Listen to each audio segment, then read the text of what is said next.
এমন একটি স্কুল আছে যেখানে নেই কোনো স্কুল ড্রেস, আবার এক দেশের স্কুলে পরীক্ষা হোমওয়ার্ক কিছুই নেই, নেই কোনো টয়লেট ব্রেক, আবার আরেক দেশে শুধু কুমারী মেয়েরাই পায় স্কলারশিপ। এমনও দেশ আছে যেখানে পরীক্ষায় পাশের জন্য লাগাতে হয় 10টি গাছ।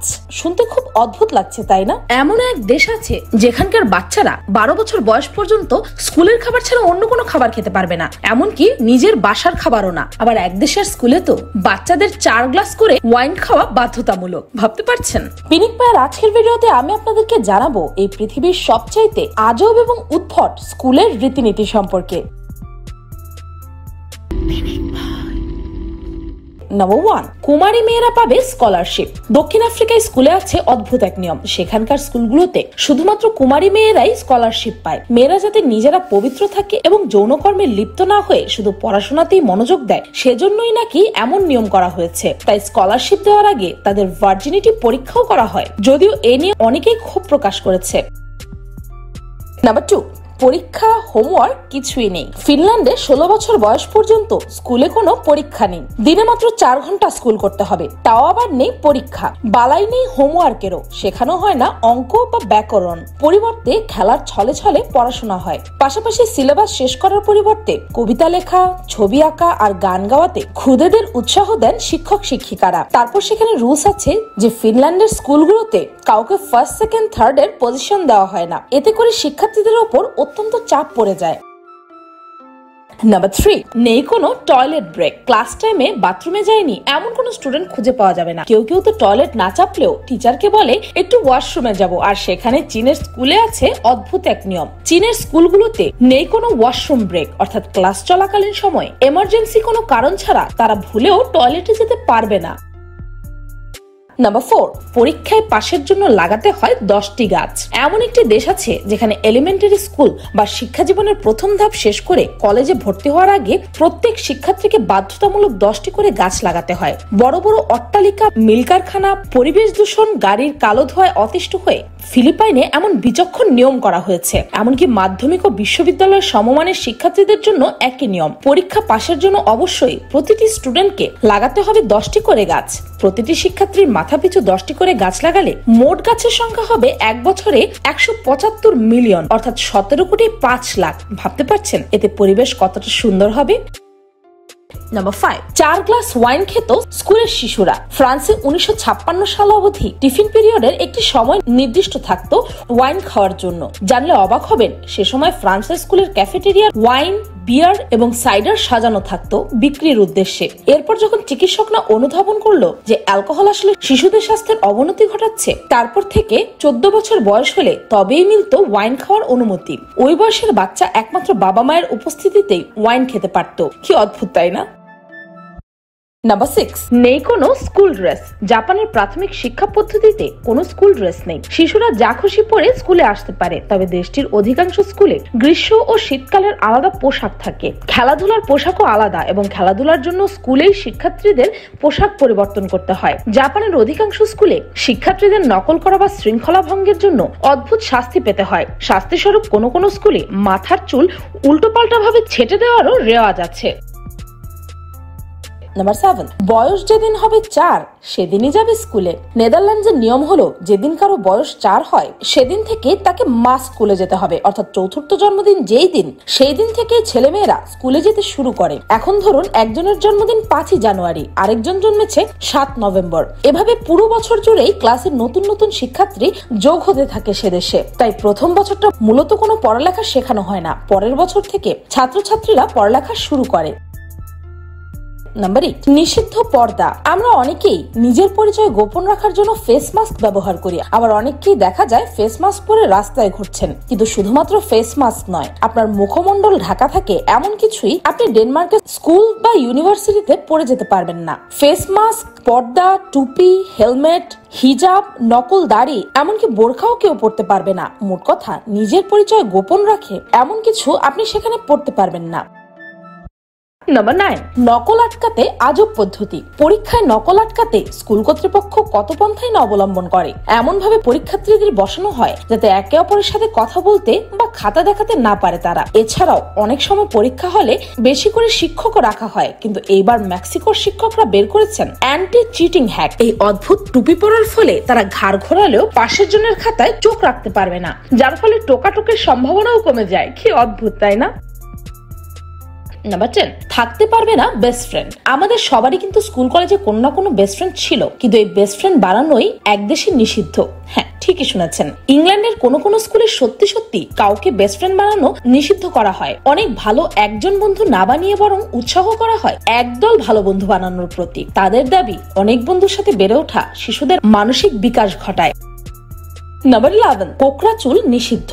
জাপানের স্কুলগুলোতে চুলের রং করে আসা একেবারেই বারণ। যে সকল পড়ুয়াদের চুলের রং আলাদা তাদের হয় নিজেদের চুল কালো রং করতে হয়, না হলে প্রমাণ হিসেবে সার্টিফিকেট দিতে হয়। এমনকি আপনি জেনে অবাক হবেন, শুধুমাত্র রং নয়, যে সকল ছাত্রীদের চুল এমনিতেই কোকড়ানো তাদেরকে চুল স্ট্রেট করাতে বাধ্য করা হয়। মানে কোকড়া চুল জাপানের স্কুলগুলোতে অ্যালাউডই না। কি অদ্ভুত, তাই না? নাম্বার 12, গার্লস স্কুলে কম বয়সী শিক্ষকরা পড়াতে পারবে না। অদ্ভুত এক নিয়ম। 50-এর নিচে বয়স হলে পুরুষ শিক্ষকরা গার্লস স্কুলের মেয়েদের স্কুলে পড়াতে পারবেন না। এই নিয়ম চালু করতে চলেছে ইন্ডিয়ার হরিয়ানা সরকার। মেয়েদের নিরাপত্তা সুনিশ্চিত করতেই নাকি এই পদক্ষেপ নেওয়া হয়েছে। তার মতে একটা নির্দিষ্ট বয়সের পর মেয়েদের নিরাপত্তার দিকে বিশেষ নজর দিতে হয়। এমনও হয়েছে যে নিজের শিক্ষকের প্রতি আকর্ষিত হয়ে পড়েছে মেয়েরা। আগে ছেলে ও মেয়েরা একই স্কুলে পড়াশোনা করত, কিন্তু আলাদা স্কুলের প্রয়োজন স্বামী দয়ানন্দ সরস্বতী আলাদা স্কুলের সুপারিশ করেন। তাই মেয়েদের নিরাপত্তার কথা মাথায় রেখেই ভারতের হরিয়ানার সরকারও এই সিদ্ধান্ত নিয়েছে। নাম্বার 13, টানা 8 ঘন্টা পরীক্ষা। দক্ষিণ কোরিয়ার শিক্ষা কারিকুলাম বিশ্বের অন্যান্য দেশের চেয়ে ভিন্ন। বিশ্বের অন্যান্য দেশে 2-3 ঘন্টা পরীক্ষা হলেও দক্ষিণ কোরিয়ায় টানা 8 ঘন্টা ধরে এই ভর্তি পরীক্ষা নেওয়া হয়। প্রায় 5 লাখেরও বেশি শিক্ষার্থী এই পরীক্ষায় অংশগ্রহণ করে। এর উপর নির্ভর করছে তাদের বাকিটা জীবন। কারণ এই পরীক্ষায় উত্তীর্ণ হওয়া মানে শুধু বিশ্ববিদ্যালয়ে যাওয়া নয়, বরং এটা চাকরি, আয় এবং ভবিষ্যতে কোথায় তাদের অবস্থান হবে সেটাও নিশ্চিত করে দেবে। প্রতি বছরের নভেম্বর মাসে অনুষ্ঠিত হয় এই পরীক্ষা, যা সারা দেশকে একরকম অচল করে দেয়। এদিন দেশটির রাজধানীর দোকান ও ব্যাংকগুলো বন্ধ হয়ে যায়। স্টক মার্কেটও দেরিতে খোলে। বেশিরভাগ নির্মাণ কাজ এবং সেনাবাহিনীর প্রশিক্ষণ কর্মসূচিও থেমে যায়। এমনকি আকাশে উঠতে দেখা যায় না কোনো প্লেনও। ভাবতে পারছেন? নাম্বার 14, 12 বছরের আগ পর্যন্ত স্কুলের খাবার খেতে হবে। শিক্ষার্থীরা যেন সঠিক পুষ্টি পায় এ ব্যাপারে ফ্রান্সের স্কুলগুলো খুব সচেতন। সেদেশে স্কুল থেকেই দুপুরের খাবার দেওয়া হয়। দুপুরের খাবারের মেনুতে কি কি থাকবে সেটা ঠিক করে দেন স্কুলের নিজস্ব নিউট্রিশনিস্ট অর্থাৎ পুষ্টিবিদ। বয়স 12 বছর হওয়ার আগ পর্যন্ত ছাত্রছাত্রীরা স্কুলে বাইরের খাবার নিয়ে যেতে পারবে না। এটাই সেখানকার নিয়ম। নাম্বার 15, চকলেট নিষিদ্ধ। কেবল শিশুরাই নয়, বর্তমানে বড়দেরও খুব পছন্দের চকলেট। কিন্তু চকলেটের মতো এই মজাদার খাবারটিকে নিষিদ্ধ করে দিয়েছে চিলির স্কুলে। তাদের মতে চকলেট বাচ্চাদের স্বাস্থ্যের জন্য একদম ভালো না। এটা বেশি খেলে যেমন দাঁতের ক্ষতি হয়, তেমনি ক্ষতি হয় স্বাস্থ্যেরও। তাই চিলির স্কুলে চকলেটের ওপর নিষেধাজ্ঞা চলছে। নাম্বার 16, কফি নিষিদ্ধ। পরীক্ষার ঘন্টা যখন মাথার উপরে, তখন কি আর কফি ছাড়া উপায় আছে? রাত জেগে পড়তে হলে তো কফি লাগেই। কিন্তু সাউথ কোরিয়ায় আপনি এটা করতে পারবেন না, কারণ সাউথ কোরিয়ায় স্কুলের বাচ্চাদের কফি খাওয়া নিষিদ্ধ। এমনকি সেখানকার স্কুলগুলোতে কফি বিক্রিও করা হয় না, কারণ অতিরিক্ত কফি খেয়ে পেটের 12টা বাজে। এক্ষেত্রে পেটের সমস্যার কারণ হতে পারে ক্যাফেইন। এটা বিভিন্ন গবেষণায় প্রমাণিত যে যারা নিয়মিত কয়েক কাপ করে কফি খান তাদের শরীরে কিছু সমস্যা দেখা দিতে পারে। সেসব সমস্যার মধ্যে একটি হচ্ছে হাড়ের ক্ষয়। নাম্বার 17, দেরি করাই ঐতিহ্য। আর যেখানেই আমরা দেরি করে যাই না কেন, সবসময় কিন্তু স্কুলে ঠিক সময় পৌঁছাতে হয়। তা না হলে ক্লাসের বাইরে দাঁড়িয়ে থাকতে হবে, না হলে শুনতে হবে টিচারের বকা। কিন্তু জেনে অবাক হবেন, স্কুল হোক বা অফিস, যে কোনো জায়গায় দেরি করে যাওয়া ইটালিয়ানদের ঐতিহ্য। ইটালিতে সঠিক সময়ে কোথাও পৌঁছানোর নিয়ম নেই, তাই তারা স্কুলেও খানিকটা দেরি করে যায়। নাম্বার 18, ছুটির দিনেও স্কুল। রাশিয়ার সেপ্টেম্বরের 1 তারিখ হলো জ্ঞান দিবস। এই দিনেই বাচ্চাদের স্কুলে যাওয়া শুরু করতে হয়। 1 সেপ্টেম্বর যদি কখনো কোনো ছুটির দিন হয়, তবু সেই দিনই স্কুল যেতে হবে। এই নিয়মের কোনো ব্যাঘাত ঘটবে না।